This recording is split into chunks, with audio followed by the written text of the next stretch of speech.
Muy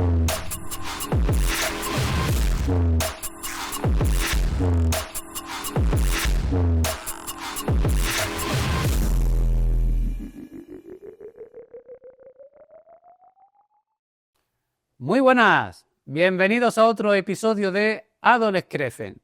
Hoy de nuevo con la doctora Saray Torrubia, ¿qué tal? Hola, muy buenas, Carlos. ¿Cuánto tiempo?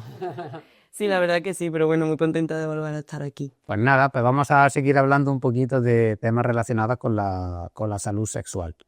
Y hoy pues vamos a hablar de los diferentes tipos de vulva y de pene que podemos encontrar. Porque vemos en consulta que es un tema que preocupa mucho a nuestros chicos y a nuestras chicas, ¿no? Sí, la verdad que me da mucha alegría que quisiese hablar de este tema porque es algo que normalmente a lo mejor a los adolescentes les cuesta un poquito más de tratar en casa y que sí que es algo muy importante para ellos y que recientemente estamos viendo algunos problemas relacionados con ellos. ¿Y por qué crees que está esa problemática? ¿Por qué esa falta como de aceptación del cuerpo de cada uno? Bueno, sabemos que nuestros adolescentes de hoy en día viven sumergidos en el mundo de Internet, ¿no? Y muchas veces, igual que vemos un físico ideal en una modelo, ¿no? Pues hoy en día, con el acceso que tienen a Internet y sobre todo al mundo de la pornografía, también, ¿no? Muestran ese lado con respecto a los genitales, ¿no? A un físico perfecto que se muestran muchas veces en esas imágenes, incluso en algunos momentos o episodios de algunas series, ¿no?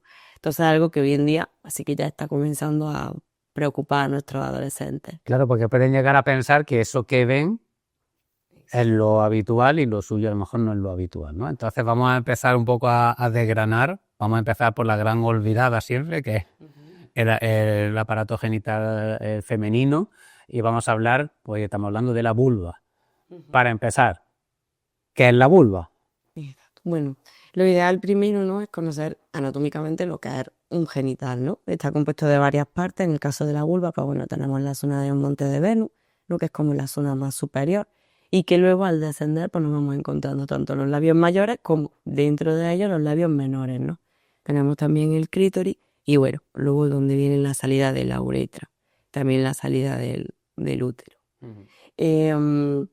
Normalmente no, siempre lo que queda es que tengamos una composición normal de todas estas partes, pero lógicamente no todas son iguales. Claro, es que incluso si nos hacemos una fotografía, esta mitad de mi cara no es igual que la otra, con lo cual esa simetría perfecta que se ve, bueno, pues no es la habitual. Vamos a empezar, digamos, a hablar un poquito, aunque pondremos abajo en el vídeo, ¿no?, pues, enlaces a otros compañeros que han sido como muy meticulosos, ¿no?, en la clasificación de vulvas, pero para que los padres y las madres y los chavales sepan de lo que estamos hablando. ¿Qué principales tipos de vulva o qué ejemplos de diferentes vulvas podemos encontrar? Bueno, pues tenemos la estándar, ¿no?, la que se conoce como ideal, que es el ojo cerrado Barbie, que es aquella en la que desde fuera, ¿no?, lo que principalmente vemos son los labios mayores, ¿no? Y que dentro de esos labios mayores encajan pues todas las partes que hemos comentado anteriormente, labios menores, clítoris, ¿vale? Pero es verdad que dentro de los tipos de vulvas de las menos frecuentes que hay. Claro, porque eso es el ideal de belleza, claro, que hay, ¿no? Porque es todo como muy perfecto, y de hecho el nombre Barbie, una vulva Barbie ya de por sí pues indica, ¿no?, que algo como muy específico, ¿no? Pero ¿qué otro tipo de vulvas podemos encontrar? Vale, pues por ejemplo encontramos alguna como el tipo cisne, ¿no?, que es donde dentro de esos labios mayores pues sobresale la zona del clítoris, ¿no?, como simulando como si fuese un cuello. Podemos encontrar también la vulva, por ejemplo, de tipo buñuelo, donde tenemos unos labios mayores con cierta hipertrofia o con cierta morfología, ¿no?, que nos recuerda pues a eso, a la imagen de un buñuelo. O incluso, por ejemplo, el tipo abanico, ¿no?, donde tenemos una hipertrofia de esos labios menores que sobresalen por encima de los labios mayores, ¿no? En todo momento hablamos de, dentro de nuestras partes, a lo mejor alguna alteración de la morfología, ¿no?, pero que son totalmente normales y además muy habituales. Muy habituales. Lo que pasa es que, claro, cuando se ven en esas películas o en esas redes sociales, claro, eso puede llevar a claro, si una chica de repente ve, ¿no?, porque a lo mejor tiene una vulva en abanico, ¿no?, con los labios menores sobresaliendo, claro, si piensa que eso no es lo habitual, a veces, ¿no?, en medicina se han descrito casos, ¿no?, dolorosos, ¿no? Claro, bueno, hemos visto incluso algunas situaciones, ¿no? En las que alguna paciente ha acudido porque se ha autolesionado, ¿no? Intentando corregir esa morfología que realmente no tiene motivo de corrección porque es algo natural. Claro, ya estamos hablando de algo que es bastante serio, ¿no? Bueno, pues entonces ya decimos, bueno, pues en forma de ostra y en forma de tulipán, hay muchísimos, pondremos enlaces aquí abajo para que quien tenga más interés en el tema lo pueda ver. Ahora nos vamos a pasar a los chicos, porque también los chicos, claro, esto siempre ha sido como un tema de chica, que no, los chicos están ya también como en el mismo barco de decir, digamos, no soy como ese prototipo ideal, ¿no? De pene perfecto. ¿Qué tipos de pene? Primero una primera clasificación, ¿no? Creo que... De forma general, ¿vale? Que sobre todo clasificamos entre los penes de tipo de sangre y los penes de tipo de carne, ¿no?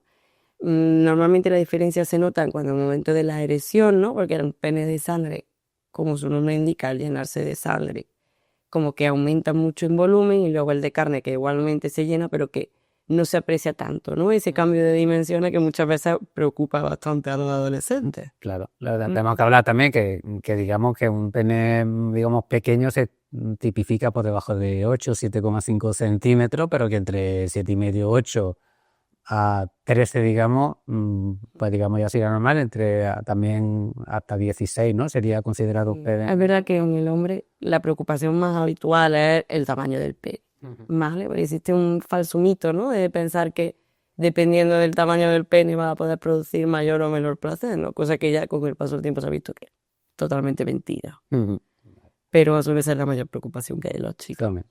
Y claro, una cosa es el tamaño, que hemos visto sangre, carnoso y tal, pero también la morfología, la forma del pene, ¿no? Hay como diferentes formas, podemos desgranar alguna forma así del pene.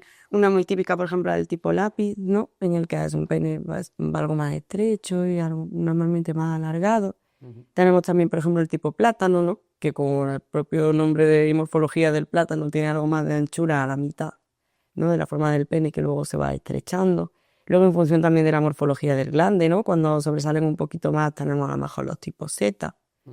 Y bueno, hay también infinidad de tipos y todo ello. Digamos, el que más problemática en algún momento podría dar es la forma curva, ¿no? Que en algún momento pudiese dificultar, ¿no? Lo que es la relación sexual. Sí, porque en algunas ocasiones pueden aparecer molestias, pueden aparecer dolor.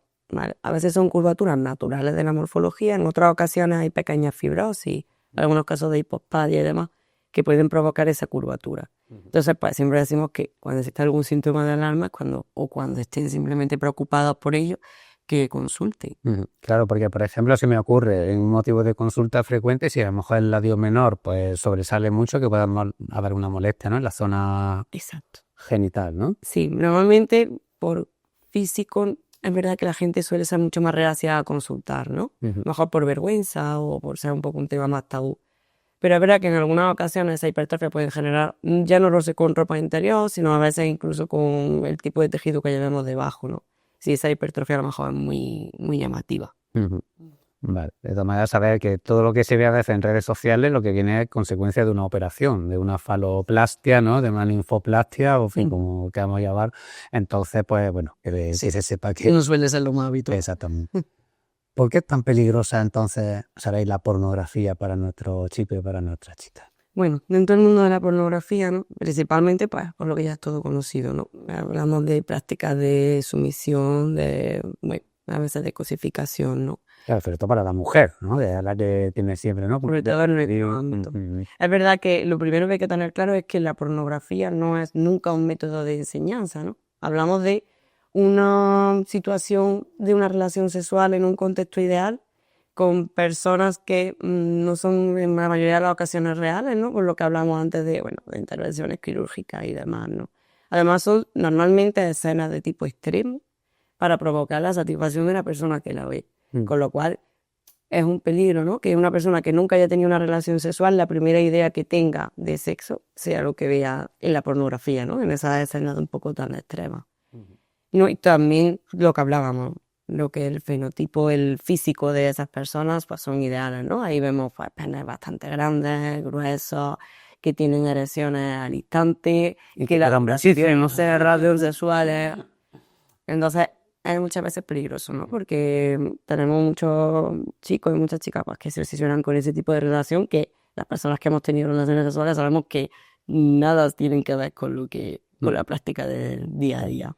Lo de eso muchas veces decimos en la escuela, ¿no? Que decimos, igual que veis Spiderman y no hacéis así, os tiráis por la ventana. Es decir, que el sexo es completamente una ficción, que hay mucho un cortapega, que también hay muchas situaciones dolorosas en los actores y actrices que lo están realizando, y que precisamente por eso hacemos este programa, porque lo que sí se ve en España es que las primeras lecciones sexuales de chicos, incluso de 8, 9, 10 años, están siendo a través de la pornografía. Por eso es tan importante hablar en casa de sexualidad, porque si tú no le hablas en casa de sexualidad, van a encontrar ahí por muchos, digamos, dispositivos de control parental, o a veces se lo saltan, o a veces siempre van a tener a otro amigo que a lo mejor no tiene esos dispositivos. Así que bueno, eso es importante. Bueno, pues muchísimas gracias, Soraya. ¿Algún mensaje final así para los padres, madres, para los chicos? Nada, pues sobre todo que es muy importante la educación sexual en casa, que acostumbremos a nuestros hijos a hablarnos, a comentarnos, a que no tengamos que llegar a situaciones extremas de problemática